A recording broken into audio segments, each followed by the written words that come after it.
What if we could tell you everything? The entire history of the world. Now, what if we told you we could do it in just 2 hours? We're going to tell the whole story, from the Big Bang to the present day. How the planet prepared for the rise of man. How the Stone Age led to the steam engine. How the first seeds sprouted into cities and civilizations. Everything is connected, and the path leads to you. It took history 13.7 billion years to unfold. We'll show you everything you need to know in the next 2 hours.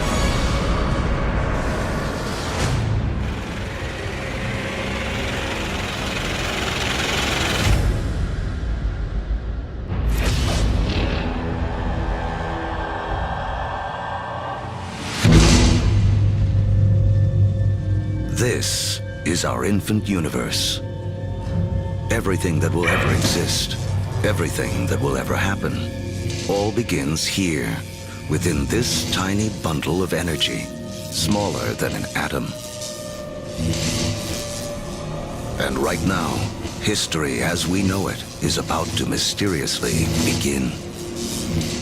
For reasons we may never know, our universe suddenly erupts.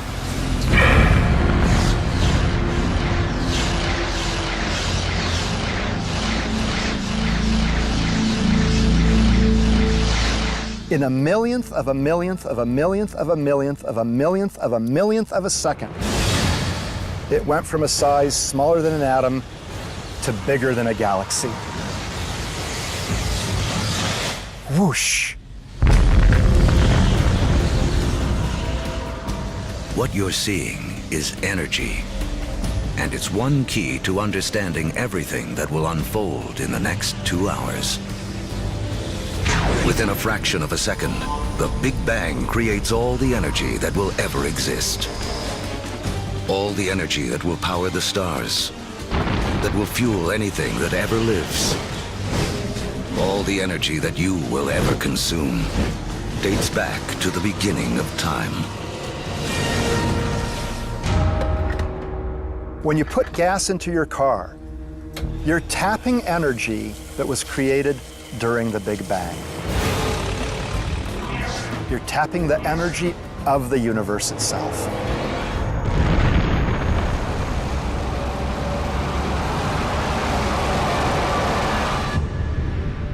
We're only a few minutes into our 2-hour journey, but already 380,000 years have passed.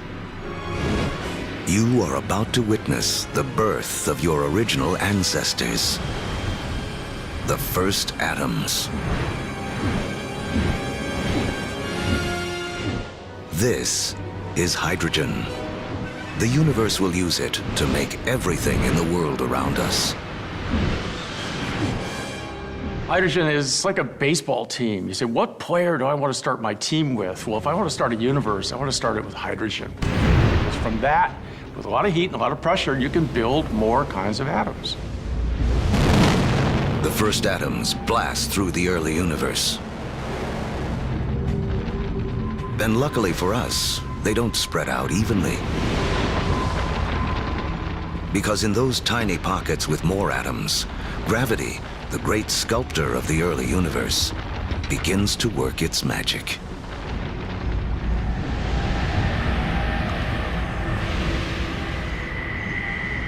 The first galaxies are beginning to form, revealing a timeless secret of the universe.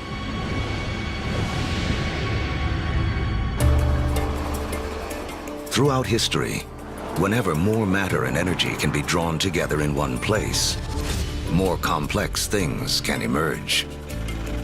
We have all of these urban centers around the planet where so much creativity, so much art, so much science, so much culture came about because of all these opportunities for things to interact with each other.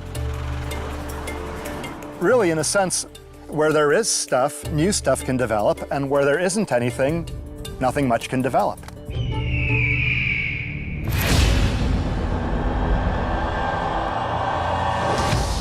300 million years after the Big Bang, inside of forming galaxies, gravity continues to squeeze together clouds of gas and dust, causing pressure and heat to violently rise. When the temperature reaches 18 million degrees Fahrenheit, hydrogen atoms slam together, creating a new element, helium, and radiating bursts of energy. The first stars are born. Suddenly, there were these new beacons of light shining forth, pouring energy into the universe. Let there be light. But something is missing from this early universe. There are billions of stars, yet not a single planet. To form planets, and eventually people, to take the next leap that would make all of history possible, the universe needs more to work with than just hydrogen and helium. The complicated elements, the heavier things that we build stuff out of, for example, iron or life built out of carbon and things like that, they're actually manufactured in stars. We may see stars like our own sun as sources of light, but there is something bigger happening deep inside. Stars are element factories. They fuse hydrogen into helium, helium into lithium, forging 25 of the most common elements we'll need to live, including carbon, oxygen, nitrogen, and iron. So, more than 12 billion years ago, stars are already creating the element that will spur the Iron Age, allow for the building of cities, and the creation of some of mankind's most famous monuments. But a look at the Statue of Liberty reveals the next challenge awaiting the early universe. While the statue's frame is iron, her skin requires an element too heavy to be made in stars.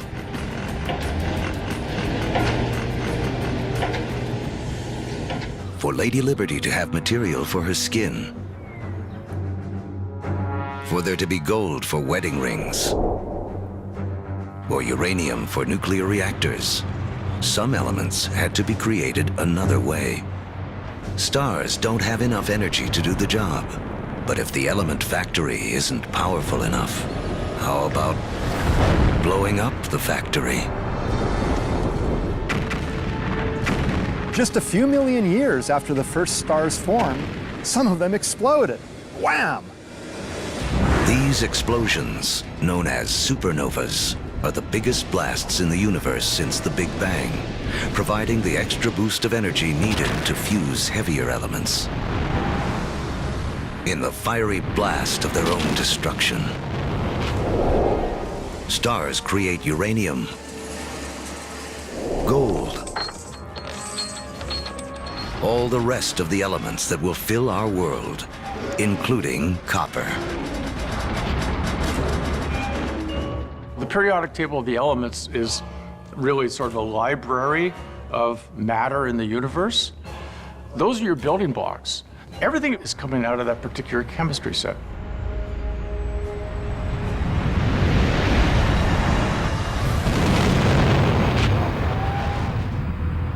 Supernovas are absolutely necessary for us to be here. You know, we have iron in our blood.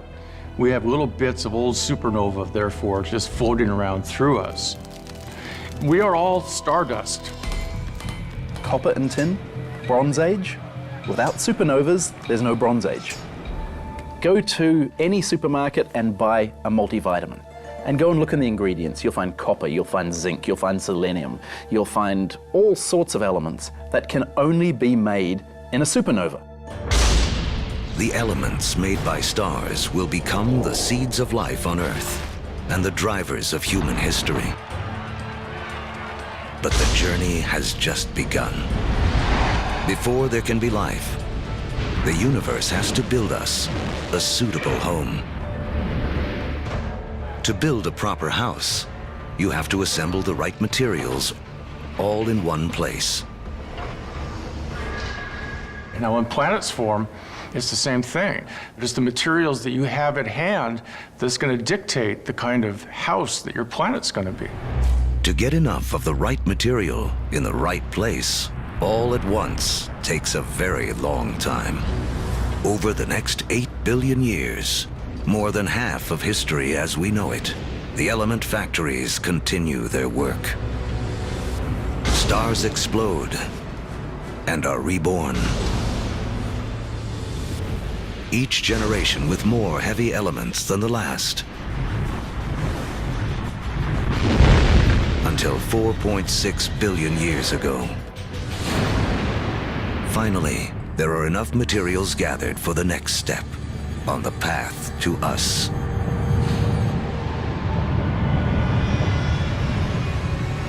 A new star is born. This is our sun. It's so massive that it's gathered up 99.9% of the gas and dust in the solar system.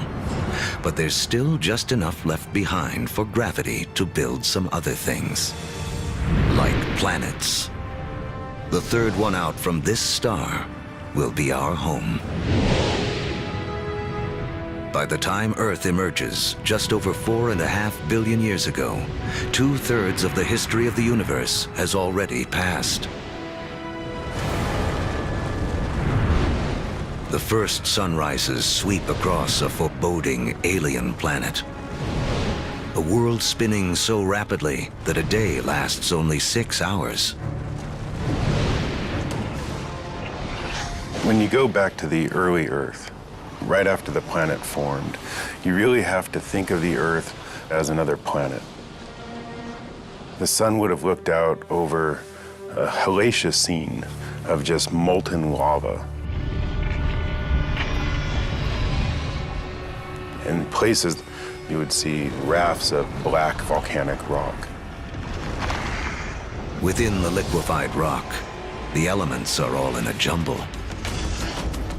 Something has to bring order out of this chaos. And once again, that something is gravity. Lighter material drifts toward the surface and forms a solid crust, while heavier material sinks toward the center, forming a molten iron-nickel core. This churning liquid metal creates a magnetic field that reaches out into space. Like a force field, it will protect our future home from the sun's deadly charged particles. Soon, this magnetic field will allow for life to grow, and later, guide the explorers who will connect two halves of the world. But for all this to unfold, the Earth will need a critical partner.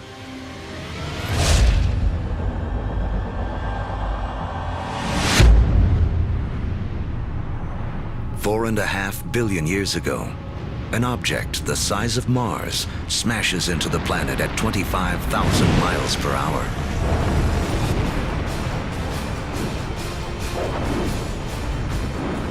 Earth swallows up much of the impactor.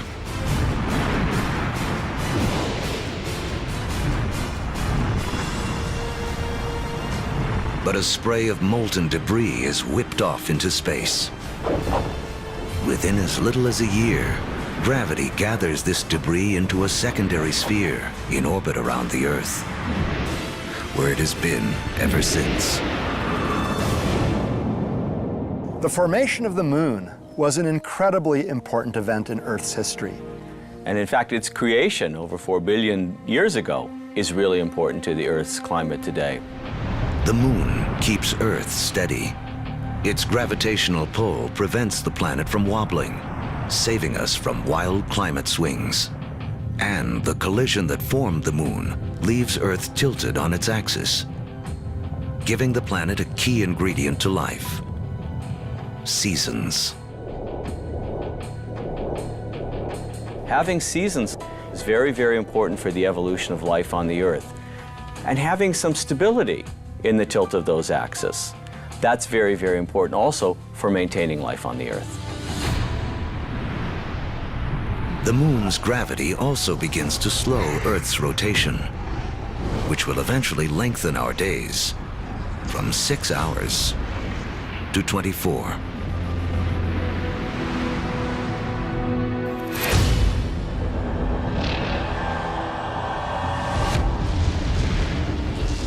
4.4 billion years ago. It's too hot on Earth for liquid water to exist, but there's water vapor, steam in the atmosphere. The trick is how to get it out of the sky onto any world where you hope to have life. A little rain must fall.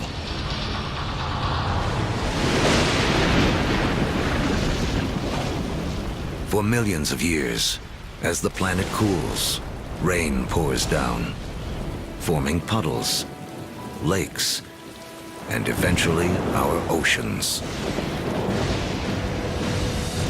By 3.8 billion years ago, our planet has a moon and permanent oceans. But it hardly resembles the place we now call home.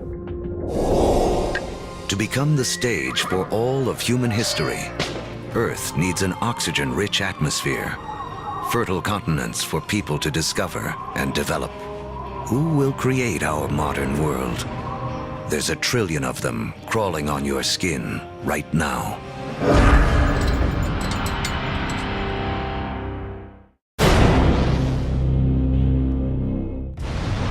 We're telling the history of the world in 2 hours, from the Big Bang to the present day. And our modern world holds important clues to the story. In fact, structures like this hide a mysterious link to the first life on Earth.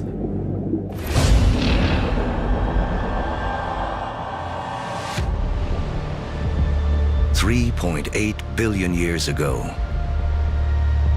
beneath the surface of our primeval oceans,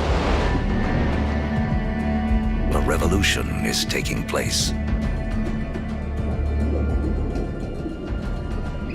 6 simple elements, including hydrogen from the Big Bang, and oxygen, carbon, and nitrogen created by stars, have combined to form the key substances that will make up all life, including us. The most spectacular is DNA. Within its spirals hide the secret codes of life. 700,000 years after the planet first formed, life on Earth begins. We stand not on the shoulders of giants, but of tiny organisms, bacteria. We're very egocentric. We think that we animals run the world, but in fact, we are very late entrants. It was an empire of bacteria long before animals. Animals come along, and we like to think that we wiped out that empire. Well, we would be dead if we wiped out that empire. I have within me an entire zoo of bacteria. In fact, each one of us has more bacteria living in our bodies than there are people on the planet. For billions of years, microbes like these will have Earth to themselves. Like our infant universe, the first life is small, simple, and full of possibilities. The secret of how it explodes into all the incredible forms we see today, including us, goes back to the beginning of time. As we've seen, all the energy that will ever exist was created in the Big Bang. All creatures need to grab their share of this energy to survive. The more we harness, the more efficiently we use it, the more complex we can become. And almost all of our share of the Big Bang's energy is beamed to us by the sun. 2.5 billion years ago, some very special bacteria figure out how to consume the sun's energy to live. In doing this, they also create the most important waste product in the history of the world: oxygen. Soon, oxygen will remake our world. But first, it has another important job to do. Earth's ancient seas are full of iron particles, and everyone knows what happens when oxygen meets iron. Here I'm a little bacterium, I've produced this oxygen molecule, and here's a big piece of iron clump, I rust it. This rusted iron collects on the seafloor. Billions of years later, these huge deposits will be raised up to become major sources of the world's iron and steel. It was these iron deposits that later on drove the Industrial Revolution. In this way, the Brooklyn Bridge and the other early landmarks of the industrial age are a direct link to some of the first life forms on Earth. Once there's no more iron left in the sea to rust, these ancient bacteria have a mission to complete. They create so much oxygen that it fills the oceans and escapes into the atmosphere.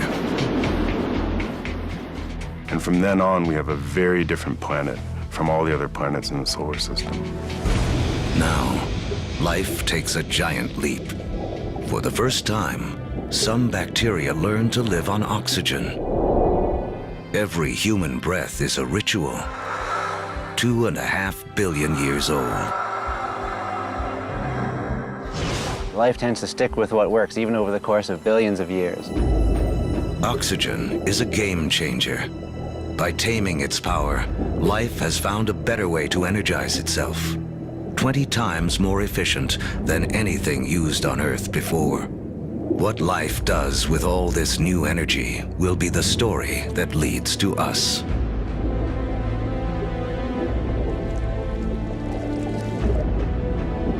Over the next 2 billion years, life becomes more complex. Skies become blue, and so do the oceans that reflect them. Large, solid continents appear. Earth is beginning to look more like the place we now call home.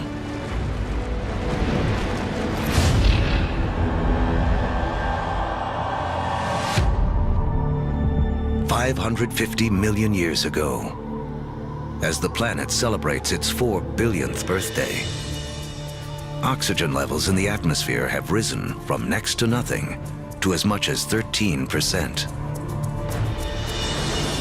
Take a deep breath, because life on Earth is about to go wild.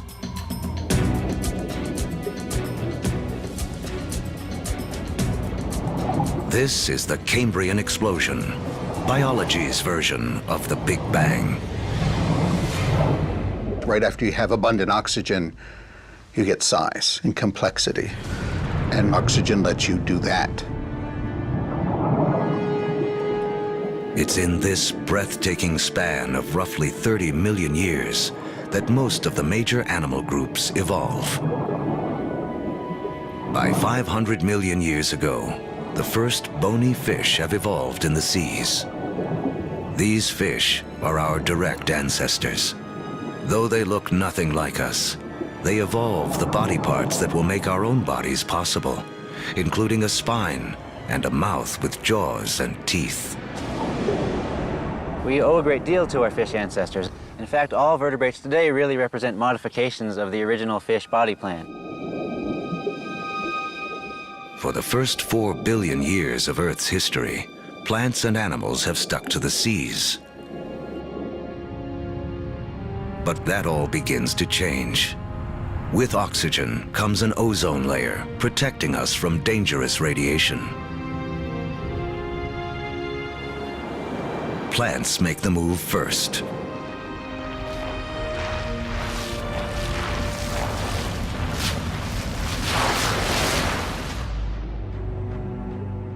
Around 400 million years ago, animals are ready to take the leap.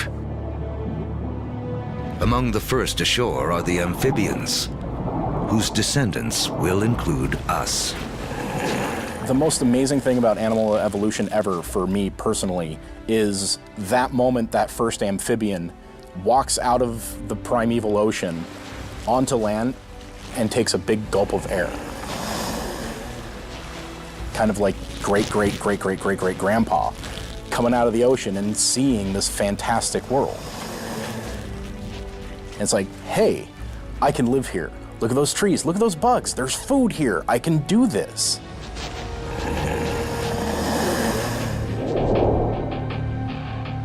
Eventually, humans will conquer every imaginable terrain.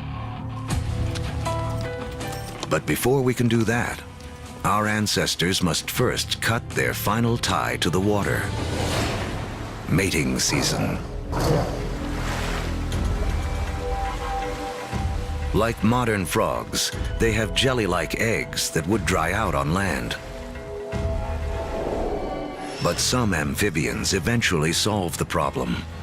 They evolve a new form of egg, with a shell that keeps the moisture in. This allows us to carry the ocean with us, onto land, and signals the evolution of amphibians into reptiles. You could be 300, 400, 500, 1,000 miles away from water and still have the water in that egg in order to birth. That is the key. It cuts that final tie to the ocean. That way we could colonize the rest of the land.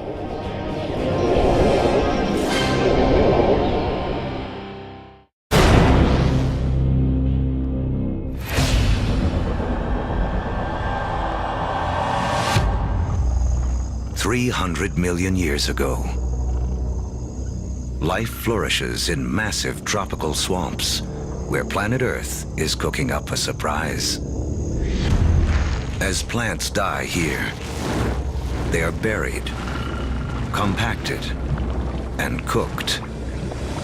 Energy created in the Big Bang and radiated by the sun to plants on Earth is now locked away underground as coal, a gift to be opened by human beings millions of years in the future.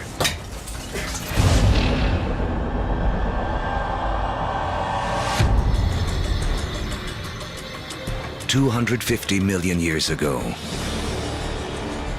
an apocalypse unfolds. The biggest spike in volcanic activity since the early days of the planet.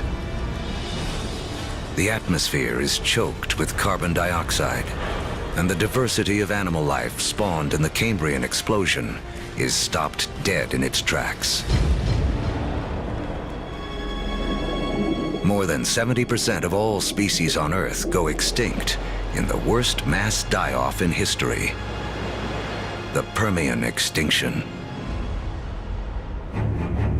Extinction is a recurring character in the story of planet Earth. 5 times in the last 500 million years, some cataclysm wiped out the dominant species. It's a reshuffling of the deck that allows new creatures to take hold. New creatures like the dinosaurs. Dinosaurs will reign for the next 160 million years. During that time, the first hardwood forests appear. And after more than 4 billion years, the moon's gravity finally settles Earth into a 24-hour day. At the start of the dinosaur era, the continents are clustered together into a single landmass we call Pangaea. But now, they start to break apart.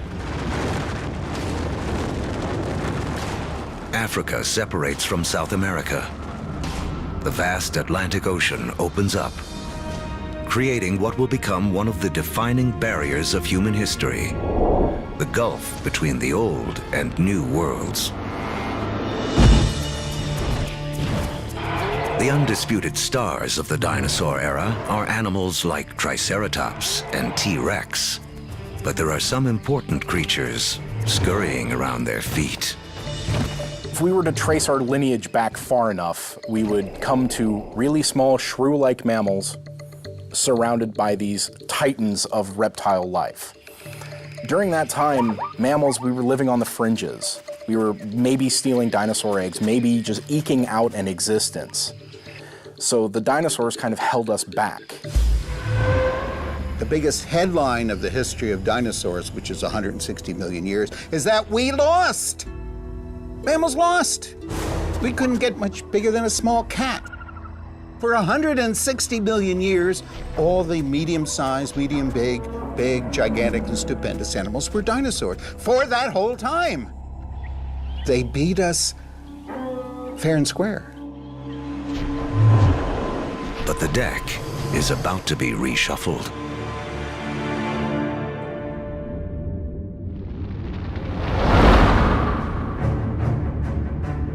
"65 million years ago, a 6-mile-wide object, likely an asteroid, slams into the Earth.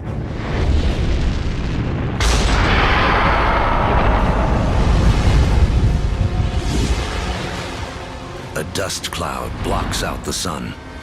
Temperatures plummet. Every creature on land weighing over 50 pounds goes extinct. The reign of the dinosaurs is over. The greatest gift that the dinosaurs ever gave us was dying. When they went extinct, it gave the mammals time to rise. It doesn't take long after the disappearance of the dinosaurs for the first true primates to appear. Like their later versions, including us, these mammals have evolved forward-facing eyes, allowing for accurate depth perception and flexible hands with 5 digits. They have 5 fingers, just like us, which means we can grasp things. If you think about other animals that don't have digits organized the way ours are, their ability to hold things, to manipulate objects, is much more limited. 50 million years ago, our primate ancestors are evolving on a planet that is warming. It's so hot, there are jungles at the poles. As the continents drift, the Americas and Africa have almost fully taken shape. But in northern Africa, modern-day Egypt is submerged beneath an ancient sea. On the floor of that sea live small shelled creatures called nummulites. Their shells, made of calcium and carbon, pile up on the sea bottom over millions of years, where they form into limestone. Limestone that will be used to build the Great Pyramids. If you look closely at the pyramids today, you can still see evidence that these 4,000-year-old monuments are, in fact, made of 50-million-year-old seashells.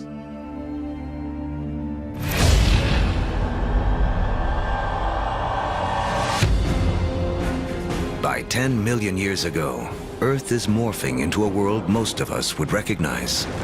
The Colorado River is carving out the Grand Canyon.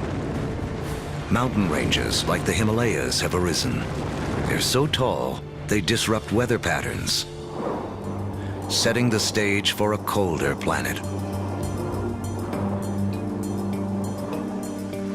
The Isthmus of Panama emerges to connect North and South America, cleaving the connection between the Atlantic and the Pacific, disrupting ocean currents and tipping the world even more towards an ice age. With the planet getting colder, our primate ancestors hang on in the tropics. But a new creature is coming in that threatens to destroy them.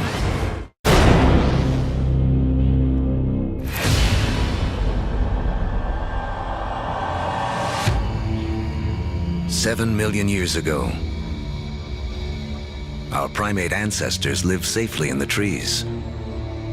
But their neighborhood is about to be invaded. This newcomer will have as profound an effect on human history as any other living thing on Earth. It seems almost impossible to believe, but one of the most important things that will lead to the emergence of us is the emergence of grass." The grasslands appear almost simultaneously around the world. We get the African savannas. We get the Eurasian steppelands. We get the North American prairies. We get the great grasslands of Argentina, appearing simultaneously around the world. In eastern Africa, Grasslands invade the traditional woodland habitat of our ape ancestors.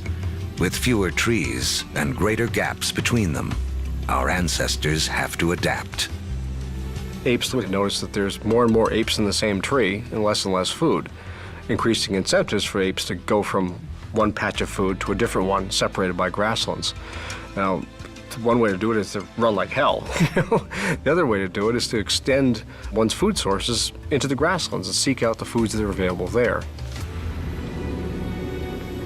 And so, some apes make the move down into this stark new habitat. It's a landscape better suited to primates that can walk on two legs, keeping their heads up above the tall grasses to watch for predators. Standing on 2 feet is a revolutionary advance because it frees up our hands. Hands we will need to shape human history.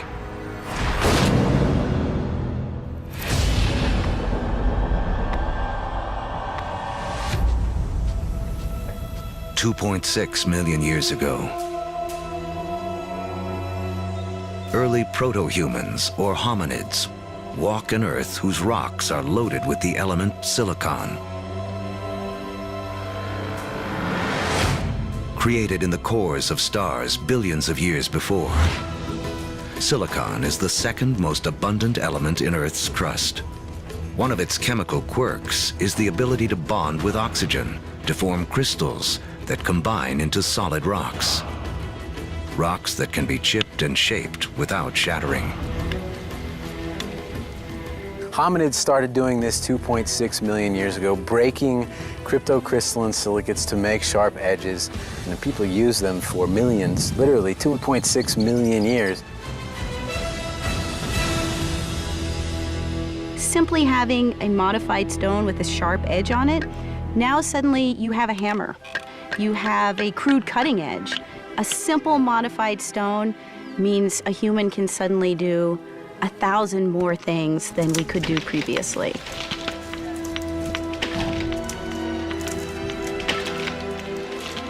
That little extra bit of technology enabled our ancestors to persist and eventually turn into us.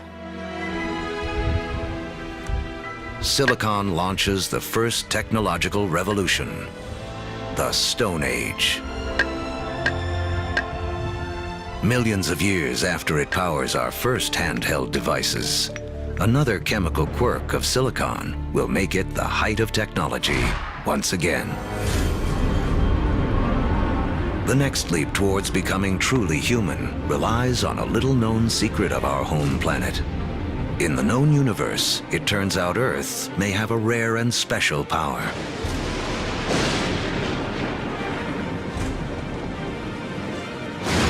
Of all the planets and moons in the solar system, we think that Earth is unique in the ability to sustain fire. Other planets and moons have lightning and lava. But only on Earth do we have the two critical things we need for fire to burn. A vast fuel supply in the form of plants and trees, and an atmosphere full of oxygen to fan the flames. If fire wasn't a possibility, you'd have nothing like us running around. Homo sapiens, they made a world with fire.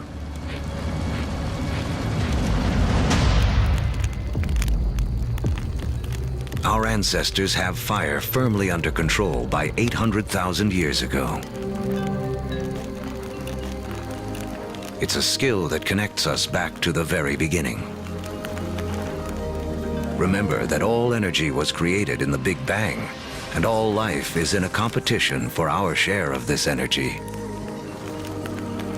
Using fire to cook is like having an external stomach to break down foods, releasing more calories, giving us more energy, which in turn allows us to support bigger brains. Fire is also the ultimate gateway technology. We will soon use it to turn clay into pottery, metal into weapons, water into steam power. If you don't have fire, you can't have an internal combustion engine. No fire, no metal. No fire, no rubber. It's a technology that opens a world of possibilities for creatures that know how to use it.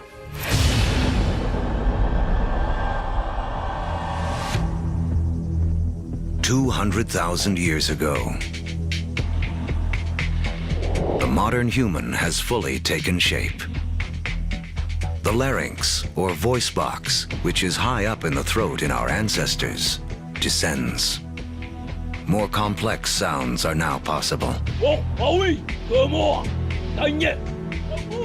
We begin to speak. For the first time, information can be shared between individuals and across generations.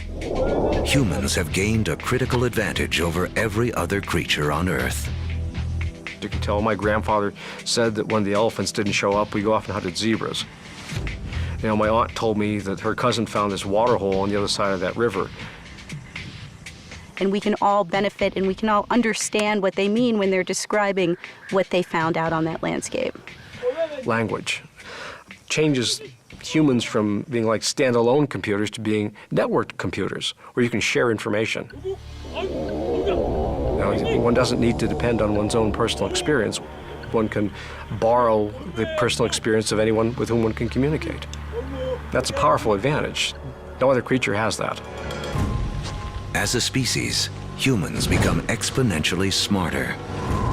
The global game board has been set, and we are now ready to play. 100,000 years ago, man can move. We have agile hands and primitive tools. We can communicate and control fire. We are finally ready to expand out of our African home on a path millions of years in the making.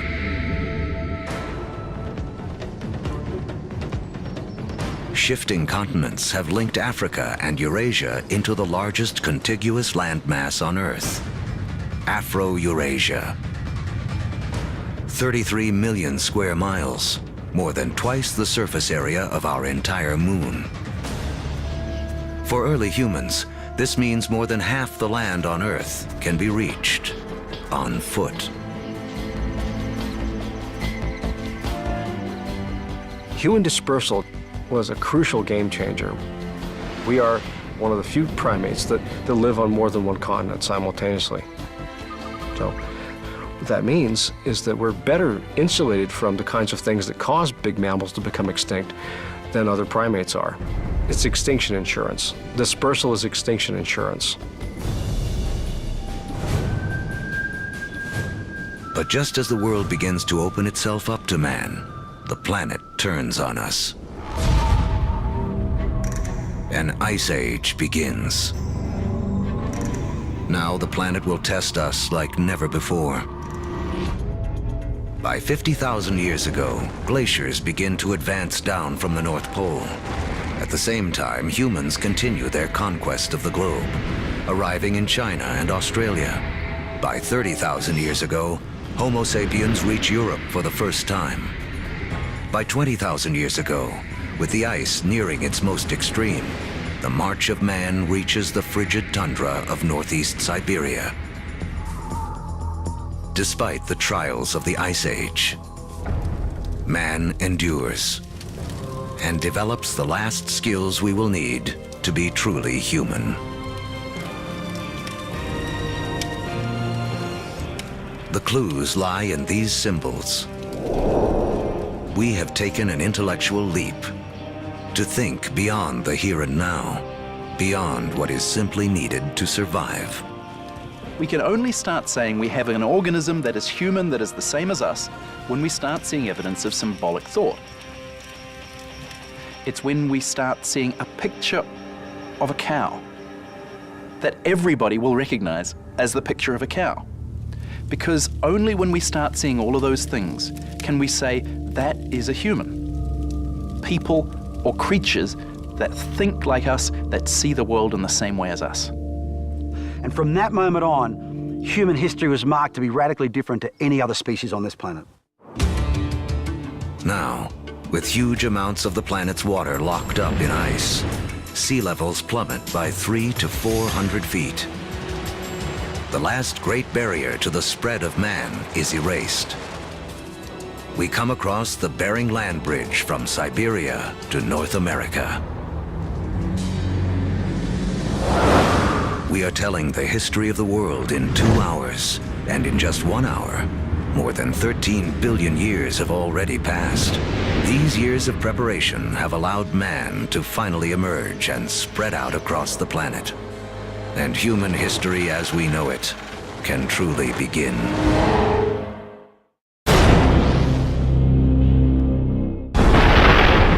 Our history of the world began with the beginning of time, the Big Bang.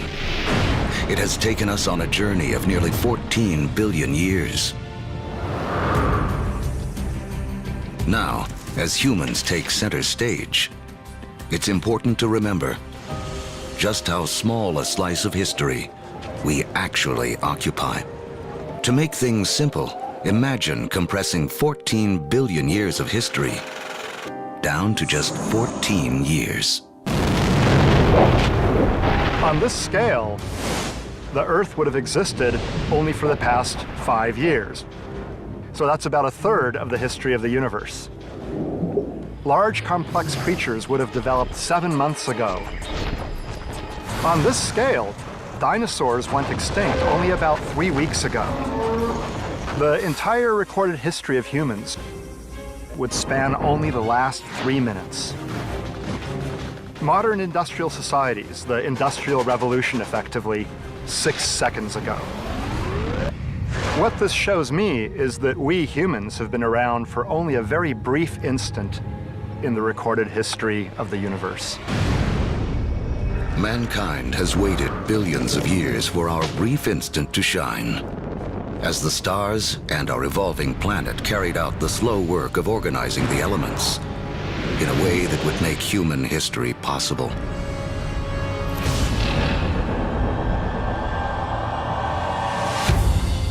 It's 10,000 BC, less than 100,000 years after expanding out of Africa.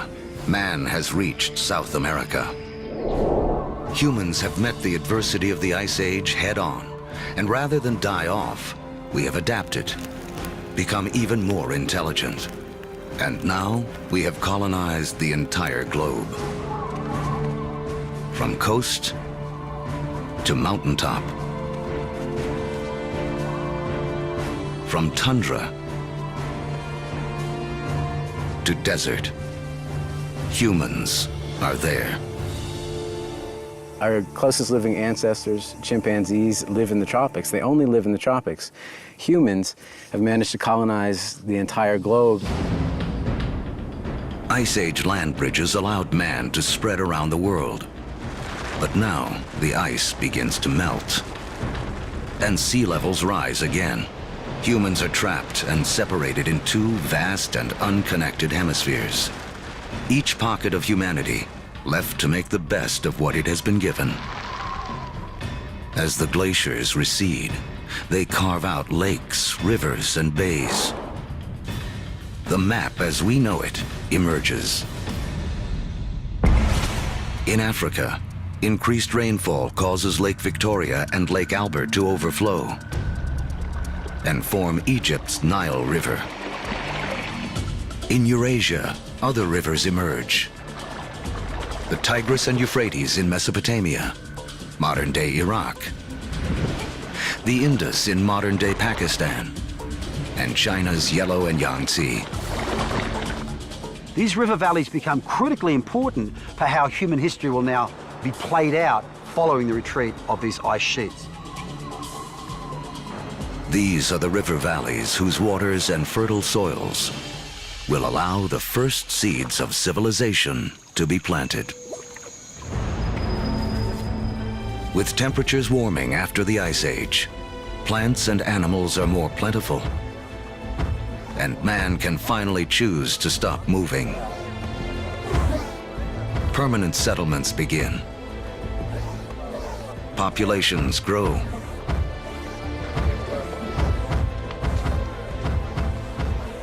With more mouths to feed, our ancestors have to get clever. They had to find a way to increase the amount of food they could get from the surroundings. Now, one discovery forever changes the planet and the path of mankind. We learn to plant seeds. And the seeds we sow come from the same plants that millions of years earlier spurred our evolution from ape to man. The unheralded hero of human history, grass. A grass seed is tiny, right? It's no food. I can hunt a bison or I can take grass. I'm gonna hunt a bison, right? Ironically, grass seeds become the most important food crops in the world, but they're the things that are ignored by hunter-gatherers for thousands and thousands of years. People don't start using them until they absolutely have to use them. Some of the species of grass that we are most familiar with includes sugarcane. It includes wheat and rye and barley. All of the cereal crops are types of grass. So it's not just that beautiful green lawn that we measure our middle-class success from. It's also the staple crop upon which civilization depends. It is the majority of our calorie intake. Once again, it all goes back to the Big Bang. Central to the story of all life is our competition for that energy created at the beginning of time. Just as oxygen gave us an edge, just as fire allowed us to consume more calories. Switching to farming is an energy revolution. A hunter-gatherer needs 10 square miles of territory to provide himself with enough sustenance, enough energy in the form of plants and meat to survive. A farmer can harvest the sun's energy so efficiently, he can fulfill his needs using only 1/10 of a square mile of land. In the warming after the last ice age, farming begins to take hold in 6 places around the globe. But by the fortunes of geography, no place in the ancient world has a better concentration of plants and animals that can be domesticated than the Middle East's Fertile Crescent. In the Middle East, we have this remarkable convergence of species that seem to have been susceptible to domestication, both plants and animals. In terms of animals, we're talking about cattle, pigs, sheep, and goats. In terms of plants, 2 varieties of wheat, rye, barley, lentils, figs, all in this very small part of the world.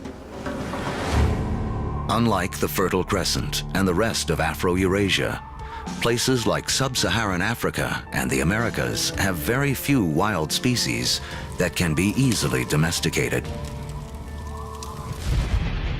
It's a critical difference. People blessed with the right mix of plants and animals will become more powerful and get a massive head start on the road to the modern world.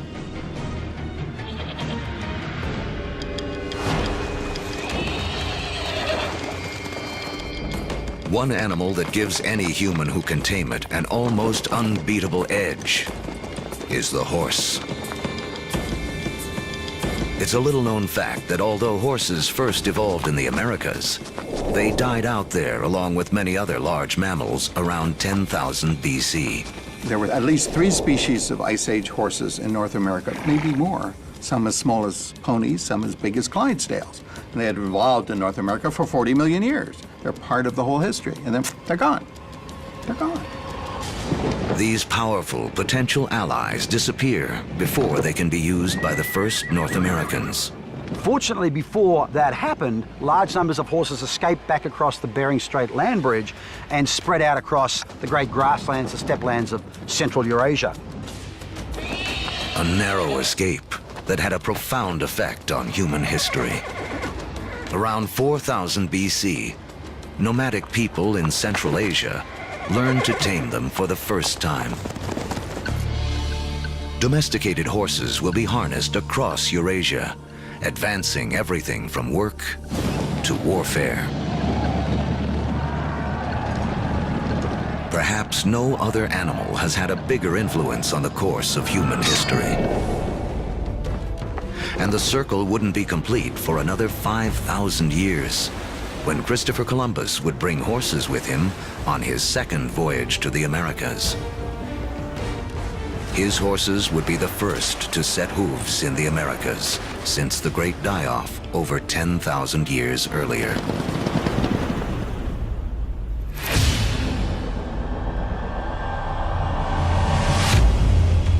"6,000 years ago, domestication of animals and plants sets the stage for the next phase of human history. Like clouds of interstellar dust gathering in material to form stars, a type of gravity is at work as places like Sumeria, located in part of the Fertile Crescent known as Mesopotamia, draw in people, support large populations, and spin up into centers of power and innovation. By 3000 BC, some of these Sumerian settlements can truly be called our first cities. One of them, Uruk, has around 50,000 people living in less than 1 square mile. A population density that rivals modern-day New York City. Humans have become so efficient at deriving energy from domesticated food that this land area, which would have supported only a single hunter-gatherer, now can support thousands. But a change in diet also triggers a new dependence. Once you move to agriculture, you are depending for 80–90% of your calories on perhaps 1 or 2 species. In the case of the Middle East, wheat and barley. In the case of wheat and barley, they both ripen at about the same time. Humans have to gather the seeds at the same time. So now we have our food for the year that has arrived in one hit. It's like getting your salary paid once a year. You need to record it, you need to plan, because if inevitably your crop fails, you have famine, and you're not gonna have another go for another 12 months.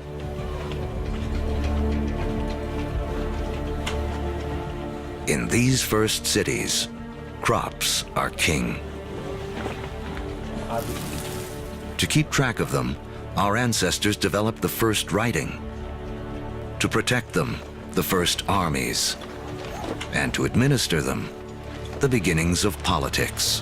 When you have hundreds or thousands of people who are living together, there's simply too many people to sort of run around and create a census. It creates a need for government. It creates a need for some form of social and political hierarchy.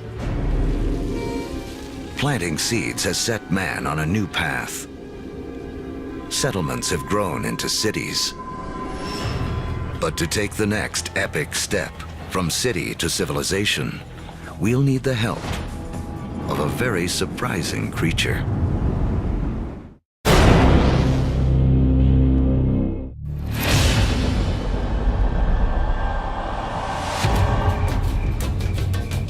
"5,000 years ago, after wandering the Earth for more than 100,000 years, mankind has begun to settle down.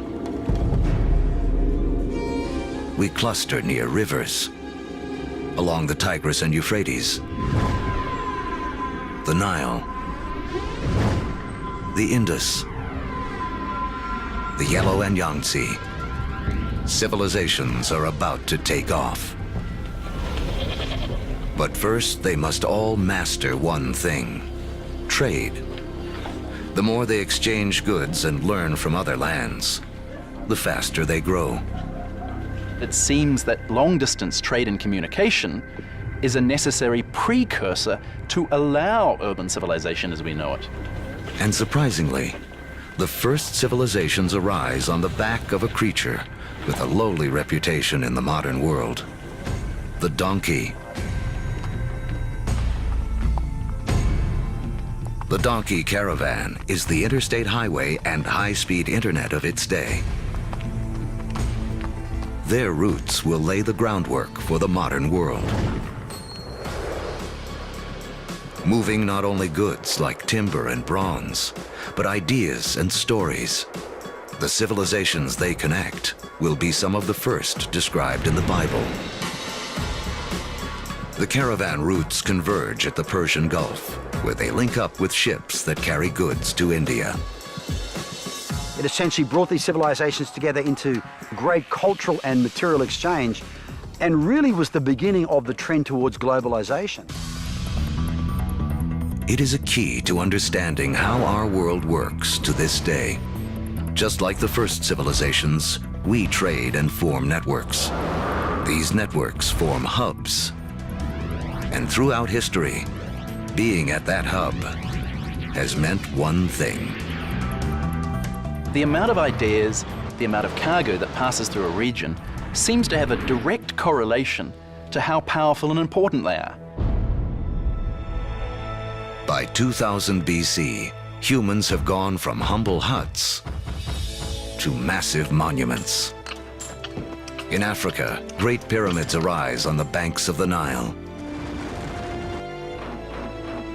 The first stages of Stonehenge rise up in ancient Britain. And back in Samaria, artificial temple mounds called ziggurats climb ever higher toward the heavens.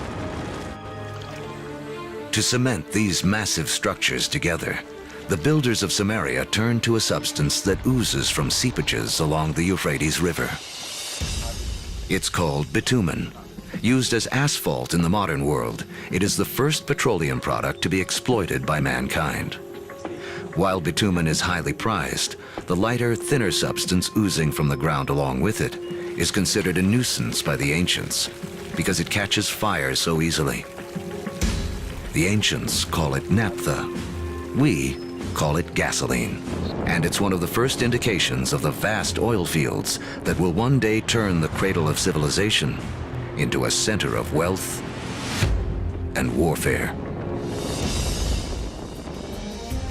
The legacy of these first civilizations can be seen in surprising ways. The Sumerian counting system was based on the number 12 rather than 10, which is why we divide our days into two 12-hour blocks, our hours into 60 minutes, and our minutes into 60 seconds. The Sumerians also likely invented the wheel, which eventually leads to another innovation that will change the course of man, the chariot. Thus bringing together the Sumerian invention of the wheel, right, with the domestication of the horse that had occurred amongst these nomadic peoples into this really formidable piece of military technology.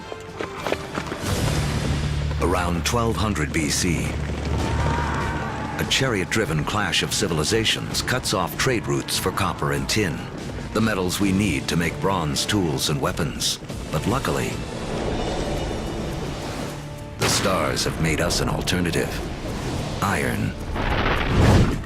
Now, metalsmiths make a crucial discovery. By working at higher temperatures, they can release the power of this ancient metal. Easier to sharpen and 700 times more common on Earth than copper. It is a game changer.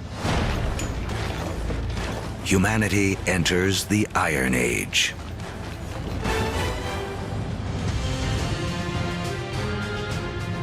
As we reach the first millennium BC, history has taken us on a wild ride. From the initial blast of the Big Bang, to the formation of Earth and its first creatures, and the rise of man. We've seen the Ice Age create bridges to spread mankind around the world, then strand us on different continents, leaving us to survive on what we have at hand. So by 1000 BC, the world remains a divided place. The trade network that connects much of Eurasia and North Africa doesn't yet penetrate the planet's driest deserts or cross the vastest oceans. Cut off by geography are people in places like sub-Saharan Africa and the Americas. With few easy to domesticate plants and animals of their own, they remain tied to more ancient ways of life.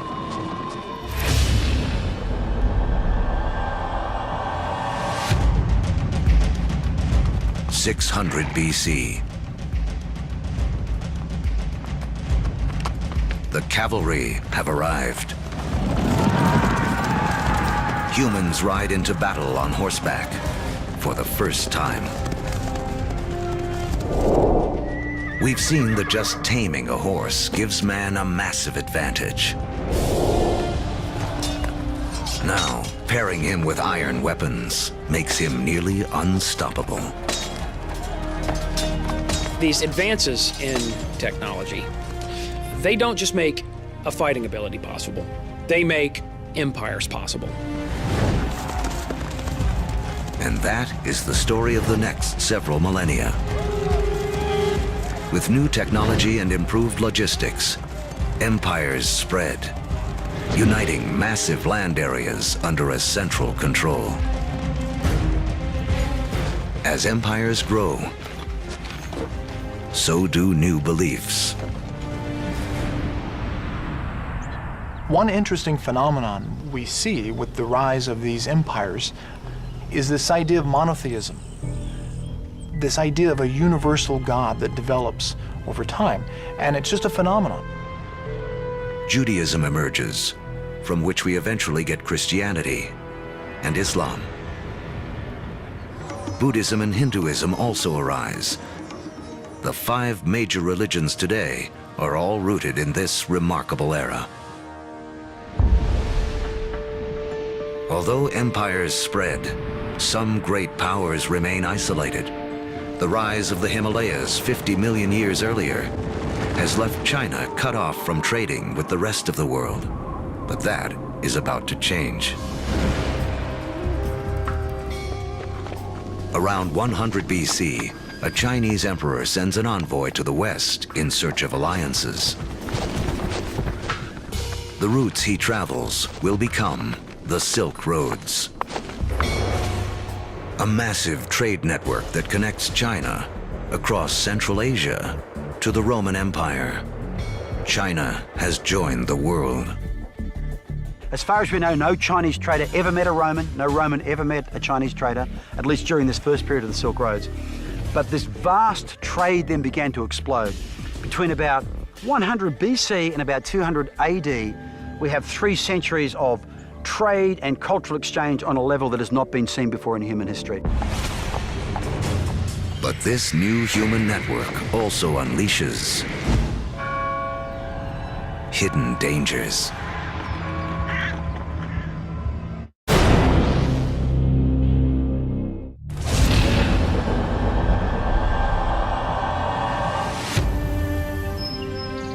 By the beginning of the Common Era, great empires have risen and a massive trading network connects most of Europe and Asia.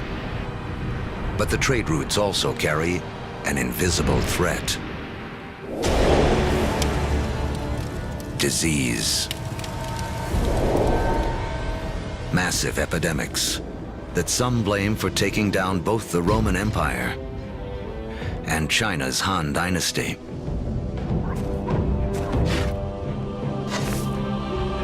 But these networks also lead to the spread of religion. In 312 AD, the Roman Emperor Constantine converts to Christianity, paving the way for it to become the dominant religion of Europe and the West.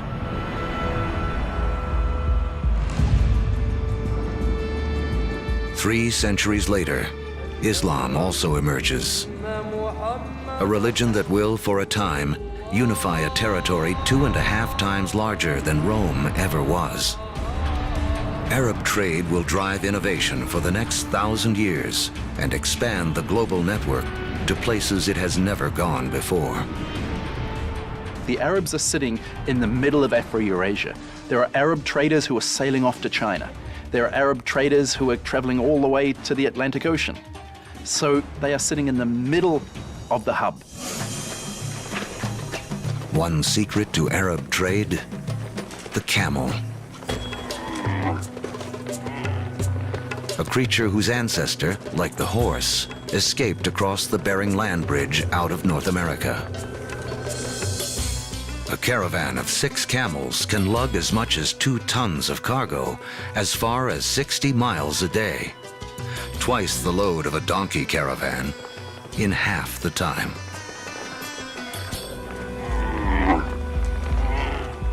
For the first time, camel caravans open up reliable trade routes across the formidable Sahara Desert, leading to the formation of the first states in West Africa. Arabic trade expands, moving salt from the Sahara to Rome, rice from Eastern Asia to India, the secrets of making paper out of China into Europe, and countless other inventions and ideas around the world. Where does our word for lemon come from? Where does our word for coffee come from? They're all Arabic, because the Arabs brought a huge number of food crops into Europe. Oranges, citrus crops, they come from South China. Yet they don't make it to the West until the Great Age of the Arabs. In Islamic North Africa, one Italian merchant named Leonardo Fibonacci becomes well-schooled in the ways of Arab traders. He picks up on a simple but ingenious counting system that originated in India but is used extensively in the Arab world. His writings will spread this knowledge to Europe and around the globe. With everyone counting the same way, business and trade will explode. And because of Fibonacci, people today still almost universally use the numbers known as Arabic numerals. But there is another idea Arab traders will spread, something even more influential. It originates in China around 800 AD. A Chinese alchemist in search of an elixir for long life instead stumbles upon chemistry that can bring sudden death. He combines carbon and sulfur with saltpeter, a compound made of potassium, nitrogen, and oxygen. Forged in the stars, these elements now come together to make gunpowder. The recipe for gunpowder eventually moves west across the Silk Roads to the Islamic world, where Muslim warriors use it to fire cannonballs at Christian crusaders.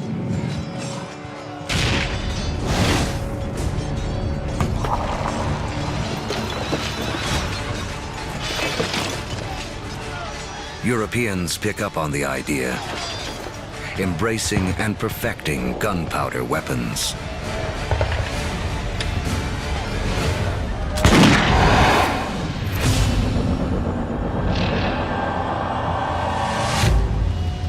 In 1492 AD.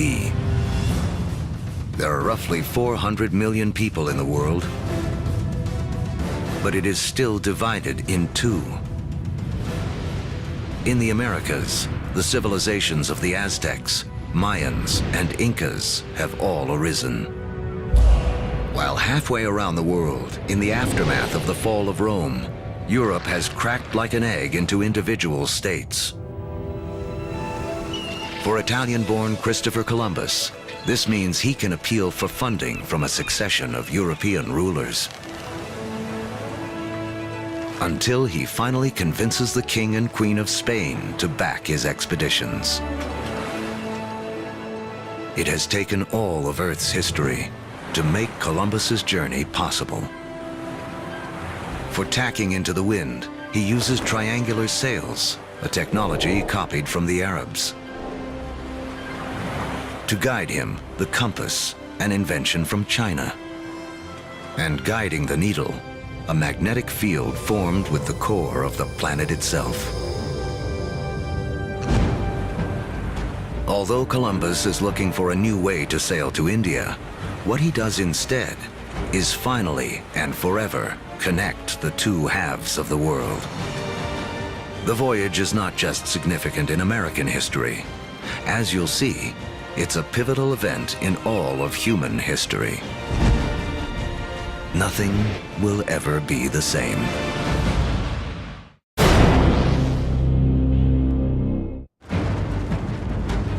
The end of the Ice Age marooned large pockets of humanity on separate sides of the globe for over 15,000 years. Now, that's all about to change. The voyage of Christopher Columbus in 1492 is taught as one of the most significant events in American history. In fact, it's one of the most significant events in all of human history. prior to that voyage, the Great World Zones had existed largely in isolation. By crossing the Atlantic, Columbus opens up the vast American world zone, these two enormous continents of North and South America, with the millions of people that are living there, the resources that are available. And for the first time, people living in Eurasia become aware of this other part of the world. Until the voyage of Columbus, these people may as well have been living on different planets, so isolated were they.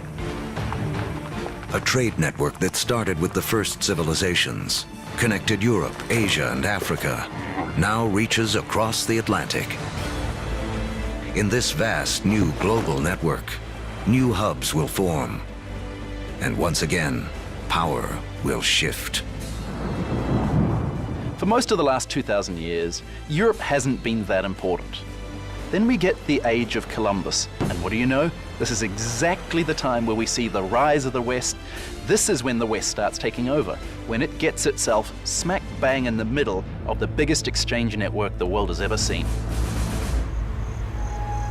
Now, foods that had been isolated on disconnected continents begin to move around the world. Maize from the Americas shows up in Egypt and China.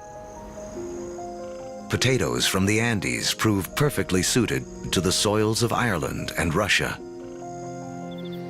The old Fertile Crescent grains, like wheat, begin to feed the Americas. New foods mean more calories, more energy. Within 3 centuries of Columbus's voyage, the population of the world will more than double to 900 million. But the unequal hands dealt to the 2 hemispheres now play out in a deadly climax. European conquistadors, inheritors of the agriculture and animals of the Fertile Crescent, and the trade spread along the vast networks of the Old World, come bearing guns, riding horses, and carrying infectious diseases. The result, slaughter. In the years following Columbus's first voyage, 95% of the native population in the Americas will die from European guns and germs.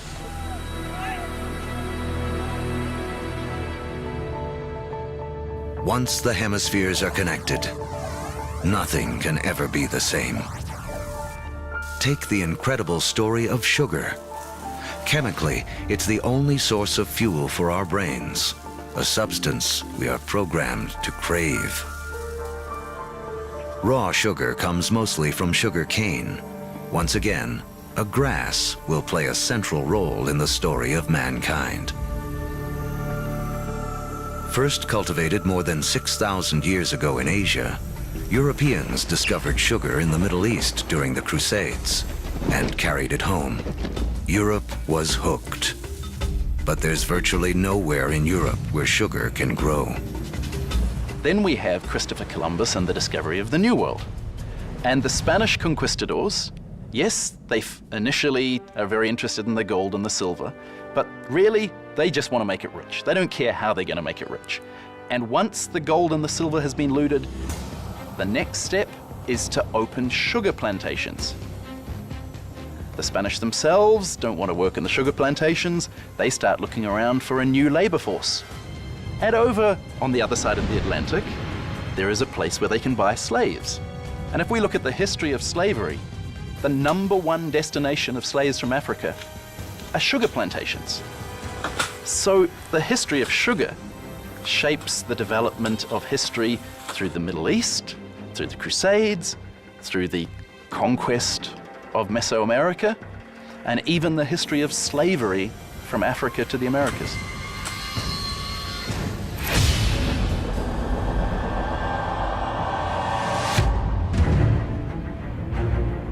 In the year 1700, mankind has hit a wall.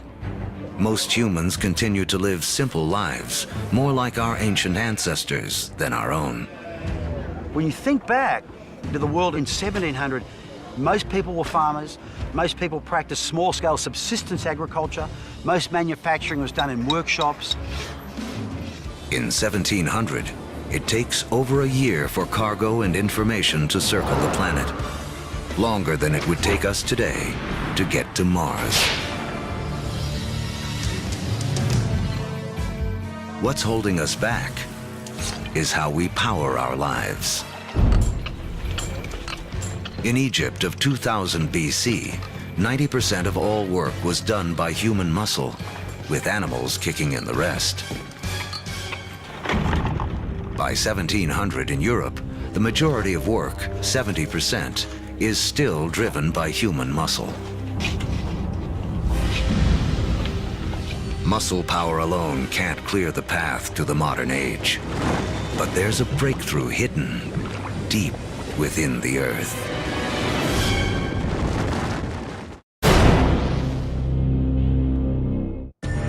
As our history of the world in 2 hours races towards a close, mankind has hit a wall.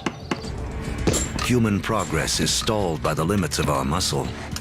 To break through, we'll need a new way to power our lives and the entire history of the world. Remember that billions of years ago, iron from exploding stars was gathered up into planet Earth during its formation. Thousands of years ago, man started using this iron for tools and weapons. To keep our forges burning, we began cutting down our forests. Now, 300 years ago in Britain, iron is in high demand, and the trees are running out. The British need a new source of fuel, and thanks to the decayed remains of ancient ferns, they have one. Coal. But coal itself won't power mankind into the modern world. There's one more fateful twist in the story. As the quest for coal takes miners ever deeper into the ground, water begins flooding the tunnels. To pump out the water, a new invention is needed. In 1712, Thomas Newcomen produces a pump powered by burning coal and driven by steam. Newcomen's machine is the first practical steam engine. It is this combination, energy and engine, fuel and machine, that will free man from the limits of his own muscle and change the world. The Industrial Revolution begins. Along with political revolutions in America and later France, this technological revolution forever transforms the landscape of the world. And before long, the Atlantic world has become the new economic, therefore cultural, therefore political, therefore military leader, and will utterly dominate global geopolitics from that moment to this. Trains thunder across the countryside. By the 1870s, the internal combustion engine has arrived, and the Germans invent its killer app, the automobile. Oil, the substance which the ancients considered too flammable to be of any use, becomes the most important commodity on the planet, fueling even more innovation. The telegraph and telephone move messages at lightning speed. With electricity, mankind reclaims the night from darkness. The hub of power has shifted. In 1800, Europeans and their descendants controlled 35% of the land on Earth. By 1900, they control 85%. By the 20th century, fossil fuels and the internal combustion engine have amplified everything, including warfare. That technology meant that military power and military conquest was something that could be international in a way that it had never been before.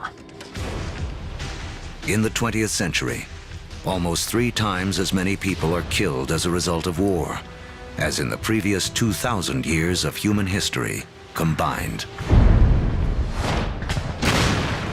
The application of the industrial skills, the industrial technologies of the 18th century reached their culmination, I think, with these extraordinary events. And it's all being driven again by the micro-fossilized bodies of organic entities that disappeared into ancient swamps millions and millions of years ago. The Industrial Revolution also allows the human population to explode. It has taken 200,000 years of human history, from the dawn of man to the year 1900, for the population to reach 1.6 billion. Now, within the 100 years of the 20th century, it nearly quadruples to more than 6 billion. The 20th century is the most extraordinary moment in human history. Never before have we seen change on such a scale.